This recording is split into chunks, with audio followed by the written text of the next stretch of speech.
Kembali di Sapa Indonesia Malam bersama saya Friska Clarissa. Erlangga Hartarto menyatakan mundur sebagai Ketua Umum Partai Golkar. Erlangga menyebut alasannya mundur untuk menjaga keutuhan Partai Golkar dan memastikan stabilitas di masa transisi pemerintahan. Maka dengan mengucapkan Bismillahirrahmanirrahim serta atas petunjuk Tuhan Yang Maha Besar, maka dengan ini saya menyatakan pengunduran diri sebagai Ketua Umum DPP Partai Golkar.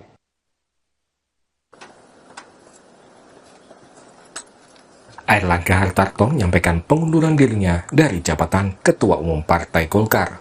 Erlangga menyebut alasannya mundur untuk menjaga keutuhan partai dan memastikan stabilitas di masa transisi pemerintahan. Saya Erlangga Hartarto, setelah mempertimbangkan dan untuk menjaga keutuhan Partai Golkar dalam rangka memastikan stabilitas transisi pemerintahan yang akan terjadi dalam waktu dekat, maka dengan mengucapkan Bismillahirrahmanirrahim serta atas petunjuk Tuhan Yang Maha Besar, maka dengan ini saya menyatakan pengunduran diri sebagai Ketua Umum DPP Partai Golkar. Dalam pernyataan pengunduran dirinya, Erlangga juga menyinggung soal kontribusi Golkar di pemilu 2024 lalu. Dalam Pilpres yang lalu, kita berhasil memberikan kontribusi besar dalam kemenangan pasangan Bapak Prabowo Subianto dan Mas Gibran Rakabuming Raka. Mereka akan melanjutkan kepemimpinan negara sebagai presiden dan wakil presiden periode 2024-2029. Wacana agar Erlangga mundur sempat mengemuka pada pertengahan akhir tahun lalu. Sejumlah kader Golkar mendesak digelarnya Munaslup karena menilai Erlangga gagal membawa mandat partai untuk mengusung kader di Pilpres 2024. Desakan Munaslup Golkar untuk melengsarkan Erlangga sempat dipertanyakan tokoh senior Golkar Luhut Panjaitan. Luhut menilai Erlangga cukup berprestasi selama memimpin Golkar. Apa yang salah dengan Ketua Umum Golkar, Saudara Erlangga? Saya di kabinet sama-sama dengan dia, dan dia melaksanakan tugas yang baik, dan menurut saya Golkar dalam pemimpinan dia itu juga mencapai prestasi yang cukup baik. Pengamat politik menilai Erlangga yang mendadak mundur dari Ketua Umum Golkar memunculkan banyak spekulasi.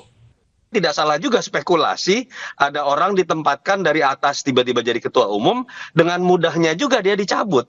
Siapa? Ya paling mungkin adalah pihak yang juga menempatkan sosok beliau gitu. Itu logikanya seperti itu.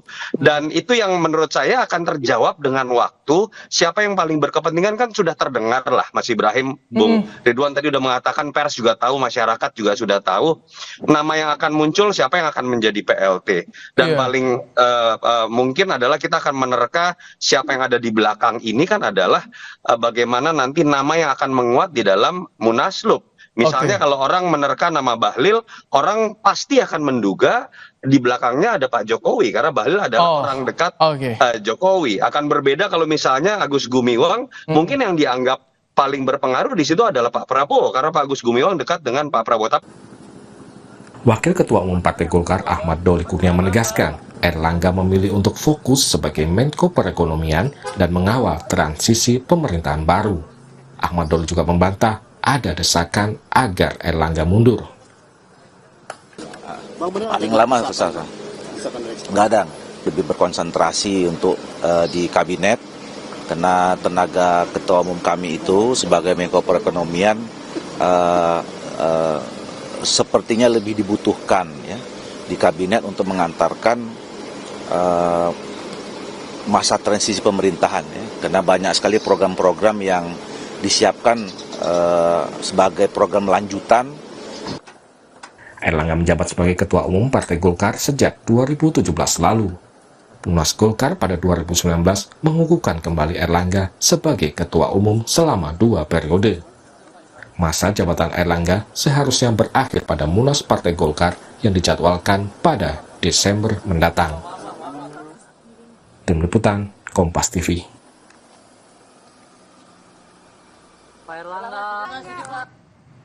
Mengapa Erlangga Hartarto tiba-tiba mundur sebagai Ketua Umum Partai Golkar? Kita ulas bersama Wakil Ketua Umum Partai Golkar, Ahmad Doli Kurnia. dan pakar politik dari ISIAS, Made Supriyatma. Selamat malam, Bang Doli, Pak Made. Selamat malam. Malam, saya ke Bang Doli, pasti ada banyak why hari ini, ada banyak kenapa pertanyaannya di publik. Pertama kenapanya adalah, kalau bicara soal transisi pemerintahan, kan sisanya 2 bulan kurang lagi, Bang Doli. Kenapa harus memutuskan untuk mundur, Pak Erlangga? Ya, sebenarnya ini kan prosesnya tadi malam ya. Tadi malam saya ada di Pontianak, kemudian pagi disuruh kembali ke Jakarta dan kemudian mendengarkan langsung sikap dan pernyataan dari Pak Erlangga Hartarto ya. Nah, dari pembicaraan singkat yang tadi kami dengarkan sebelum beliau menyampaikan secara resmi ya video tadi itu, nah sebetulnya ya seperti yang juga tersebut di dalam pernyataan video dan sudah dirilis ya. Jadi Pak Erlangga itu memang akan berkonsentrasi menjalankan tugas-tugasnya sebagai Menko Perekonomian yang tugasnya banyak sekali ya, mengantarkan program-program yang selama ini kan itu tidak mudah juga ya, membuat semua proses masa transisi dengan program yang sebelum periode ini atau di periodenya Pak Jokowi yang ini masih terus akan dilanjutkan, ditambah dengan program-program baru yang akan juga dikerjakan pada masa pemerintahan Pak Prabowo dan Pak Gibran. Gitu. Nah, kemudian yang kedua juga ini dalam rangka untuk menjaga keutuhan Golkar sebagai bagian yang ikut juga dalam proses mengantarkan masa transisi itu.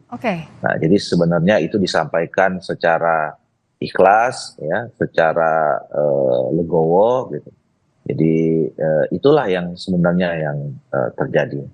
Kalau menjaga keutuhan, memangnya ada gejolak apa di internal, Bang Doli? Ada desakan kah? Ada gesekan antar faksi kah? Enggak, sebenarnya gini, ada dua ya. Pertama, kalau tadi saya katakan menjaga keutuhan Partai Golkar menjadi bagian dari yang akan ikut mengantarkan masa transisi proses pemerintahan dari Pak Jokowi, Pak Maruf Amin dengan Pak Prabowo dan Pak Gibran. Nah, yang kedua, secara internal sebetulnya kita memang selama ini bagus-bagus saja, baik-baik saja ya. Solid-solid saja, karena solidnya lah maka kemudian kita bisa ikut juga berproses dan terlibat ya di dalam Pilpres mengantarkan Pak Prabowo dan Pak Gibran sebagai presiden dan wakil presiden, dan juga karena solid juga kita juga bisa meraih penambahan kursi 100 menjadi 102 itu gitu. Nah, jadi sebenarnya relatif tidak ada masalah ya, cuman kita ingin lebih kondusif lagi ya. Pak Erlangga sebetulnya, Pak Erlangga melihat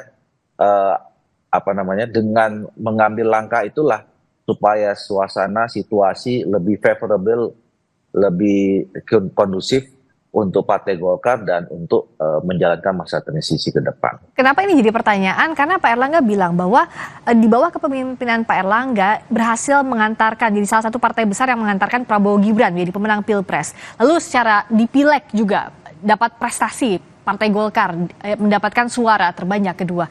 Nah, justru dengan prestasi ini, dengan ada beberapa kesuksesan ini, semestinya kalau dari logika publik adalah semakin kuat pula posisinya Pak Erlangga sebagai ketua umum, sebagai nahkodanya Partai Golkar. Tapi kenapa langkah ini yang diambil? Apakah ada tekanan, Bang Doli? Saya yakin tidak ada ya, kalau saya mendengarkan langsung dari pernyataan Pak Erlangga ya.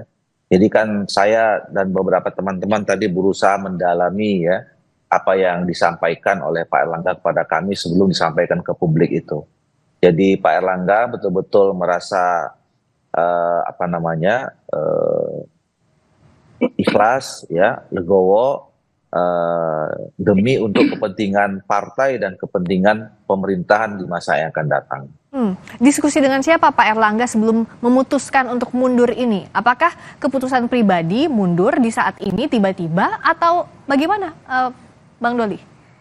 Ya, kalau yang kita lihat atau yang tadi saya dengar yang disampaikan, ini keputusan murni pribadi ya, Eh, dan sebelumnya juga ada pembicaraan dengan keluarga Pak Erlangga sendiri. Jadi saya kira memang ini sudah keputusan yang memang lahir ya, memang lahir dari diri pribadi Pak Erlangga yang sudah didiskusikan ya dengan setidaknya mungkin dengan keluarga ya. Karena kan prosesnya tadi malam yang saya tidak tahu persis. Saya juga cuma hanya mendengar langsung dari Pak Erlangga. Tapi tidak ada yang diajak diskusi dari partai. Karena ini keputusannya besar, Bang Doli. Jadi banyak pertanyaan berikutnya. Ini kan untuk partai. Terkait dengan bagaimana nanti partai melaju, siapa yang memimpinnya. Tapi kenapa tidak didiskusikan dengan pimpinan partai Golkar begitu? Ya, ketua umum itu kan institusi juga ya. Dia institusi yang menjadi bagian dari institusi besar sebuah organisasi.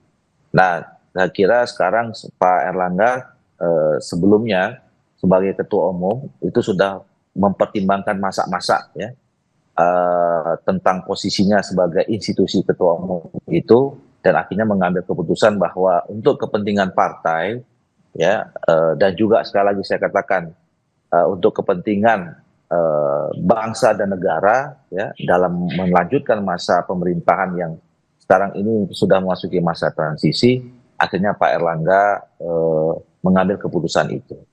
Nah, kalau Pak Made melihatnya seperti apa? Diambil Pak Erlangga, dikatakan ya kalau kita melihatnya ini tiba-tiba tidak berdiskusi dengan pimpinan partai politik. Lalu juga kalau berdasarkan tadi apa yang disampaikan Pak Erlangga, sukses membawa Partai Golkar di Pilpres, di Pileg, tapi langkah yang dipilih justru mundur. Sukses tapi mundur. Nah, ini bagaimana Pak Made membaca ini? Iya, saya kira lebih banyak pertanyaan daripada jawaban ya. Semuanya serba tidak jelas ya, kita masih belum tahu dan kontradiktori gitu ya, ada kontradiksi satu sama lain. Pak Erlangga menurut saya seorang politisi yang sangat accomplished. Ya, prestasi beliau, pilihan politik beliau ketika memutuskan untuk mendukung siapa di calon presiden, kemudian prestasi pada pemilu legislatif yang sudah juga dibahas tadi, itu luar biasa. Ya, Golkar menjadi satu partai yang dengan perolehan, dengan kenaikan suara paling tinggi di antara partai-partai lain pada pemilihan umum kemarin. Gitu. Calon yang diusungnya kemudian juga jadi presiden dan wakil presiden. Gitu. Mengapa ini terjadi? Nah, ini yang saya kira mungkin ya kita tidak bisa dalam pandangan demokrasi, kita tidak bisa berlaku seperti begini. Gitu. Orang yang melakukan se-accomplish itu harusnya ada reward gitu ya. Harus ada reward terhadap beliau, bukan harus disingkirkan gitu ya. Nah ini menurut saya dalam kacamata saya apa yang terjadi ini adalah expulsion atau penyingkiran beliau dari Golkar gitu ya. Untuk dimasukkan siapa yang akan berkepentingan di sini ini belum jelas.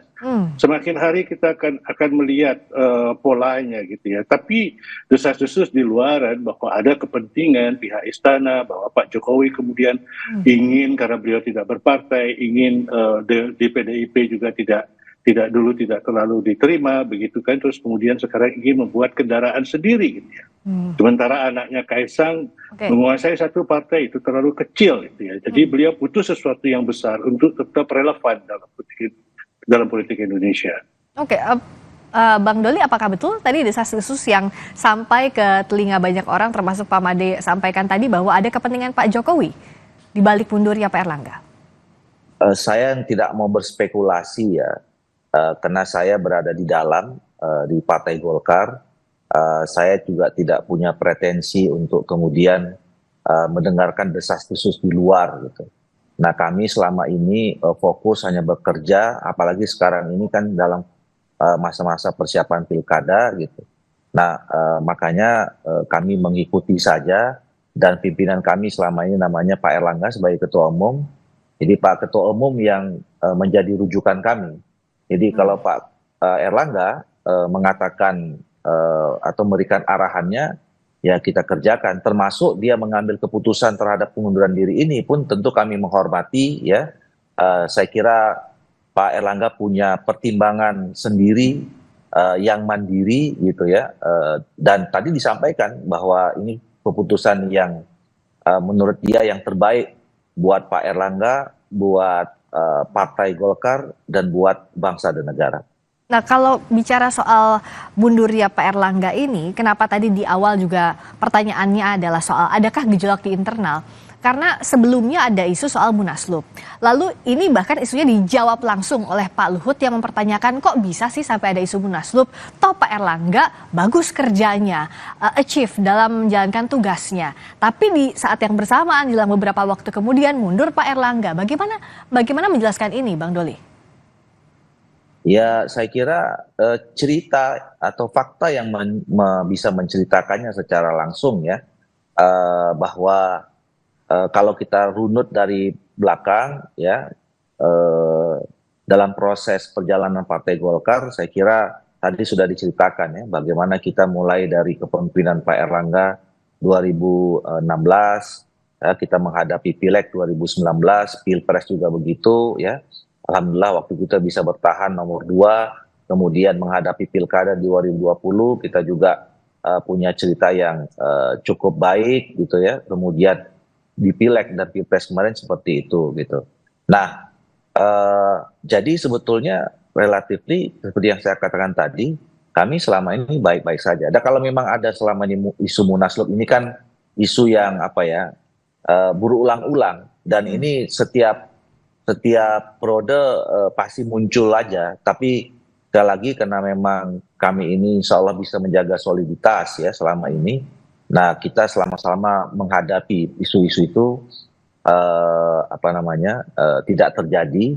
Nah, tetapi sekali lagi seperti yang saya katakan tadi, partai ini ada yang memimpinnya, ya. Partai ini ada institusi tertingginya, namanya Ketua Umum, dan kami sudah memberikan mandat penuh selama ini kepada Pak Erlangga sebagai Ketua Umum yang dipilih pada Munas 2019 kemarin.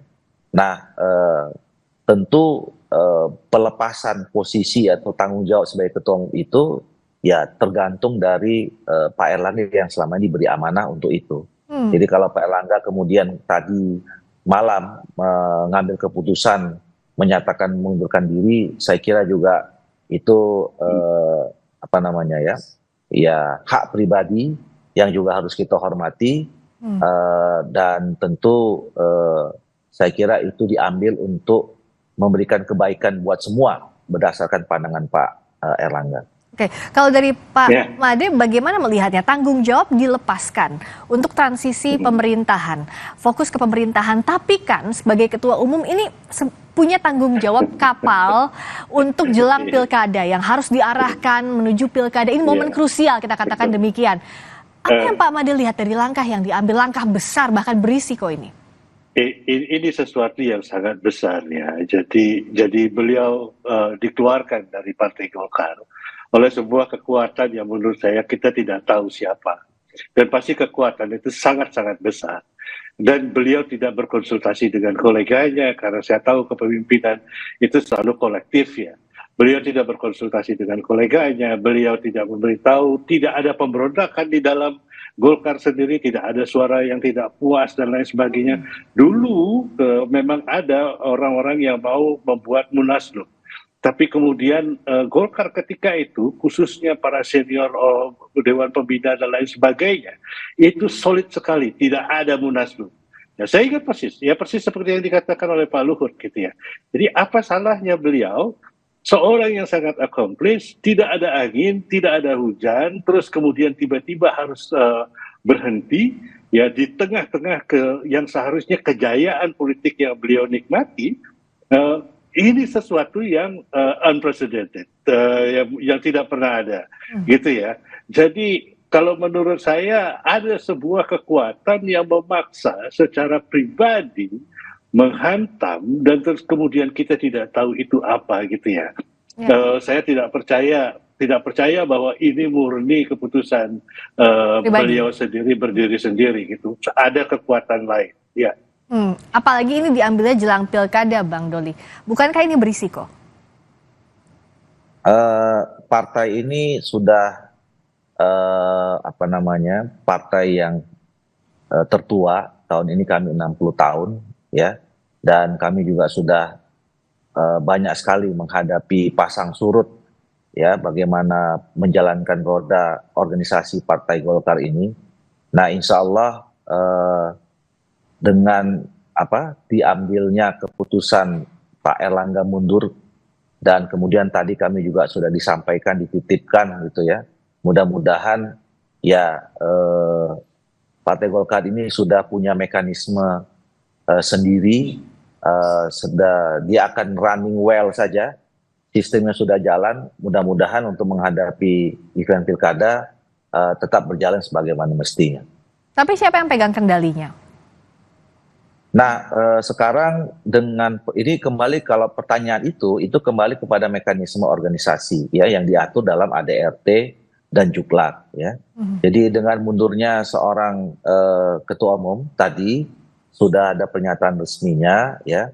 Tentu ini memang harus ada institusi yang menerimanya, yang melegitimasinya. Nah, itu namanya rapat pleno. Oke. Nah, dalam waktu dekat kita akan segera merapat pleno, mungkin paling lambat hari Selasa ya, untuk menerima surat pengunduran diri Pak Erlangga Hartarto sebagai ketua umum itu. Nah, selama memang sampai ke sana ya, secara de jure memang masih Pak Erlangga Hartarto, karena memang secara institusi belum diterima oleh pengunduran diri itu belum diterima secara resmi dalam institusi yang resmi dan formal pula yang namanya rapat pleno itu. Oke. Nah, jadi dan seperti biasanya walaupun secara de jure belum bisa diterima, tapi secara de facto kan kita semua mekanisme ini berjalan, organisasi berjalan. Sampai hari ini saya bolak-balik terus masih ke DPP mengurusin pilkada. Ya, insya Allah bisa berjalan dengan baik. Nanti kita tunggu sampai hari Selasa siapa yang nanti akan disepakati oleh rapat pleno untuk menjadi pelaksana tugas ketua umum. Oke, nah dari nama PLT yang masuk itu apakah dijaring nama-nama siapa saja yang berpotensi? Sudah ada namanya, Bang Doli?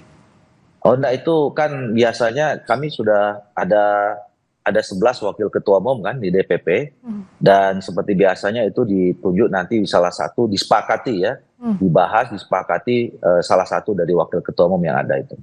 Pak Made, kan kalau bicara soal masih ada waktu sampai hari Selasa, secara de jure memang masih Pak Erlangga Hartarto, tapi secara de facto partai juga tentu butuh pimpinan. Bahkan dalam waktu 24 jam saja seakan-akan kurang untuk kerja partai, apalagi ini gitu tidak ada nahkodanya secara de facto. Nah, bagaimana membaca dinamika ini dan apa yang bisa terjadi jelang penunjukan PLT? Meskipun nanti berdasarkan kesepakatan, tapi kan tidak ada kesepakatan juga tanpa lobby-lobby di belakangnya tentu. Iya, kalau saya melihatnya begini, jadi ini kekuatan yang mengambil alih ini itu sudah menguasai partai sebetulnya. Jadi kalau kita melihat bahwa politisi Golkar di dalam Golkar kemudian tidak berani bicara dan kemudian mengatur. Kalau politisi sudah berbicara tentang aturan-aturan mainnya begini dan tidak, saya sebagai pengamat berpengalaman untuk melihat bahwa ini ada sesuatu gitu ya. Jadi kekuasaan itu sudah beralih di dalam Golkar sebetulnya, tidak dipegang oleh Pak Erlangga Hartarto sendiri, tapi dipegang oleh sebuah kekuatan yang kita mungkin bisa meraba, bisa tahu gitu ya siapa itu gitu ya. Saya sendiri punya dugaan kuat sekali bahwa itulah gitu yang menguasai partai sampai sekarang ini. Jadi sampai Selasa pada akhirnya begitu Pak Erlangga membacakan surat keputusan untuk mundur, itu partai sudah diambil alih. Ya, jadi tidak ada lagi persoalan. Ya, tidak ada lagi persoalan, dan siapapun yang akan dikehendaki oleh kekuatan ini, baik dalam pilkada dan lain-lain sebagainya, itu akan lolos. Itu jadi menang dan kalah. Kalau kita lihat dari perspektif itu, ya mohon maaf saya harus katakan bahwa Pak Erlangga kalah dalam hal ini.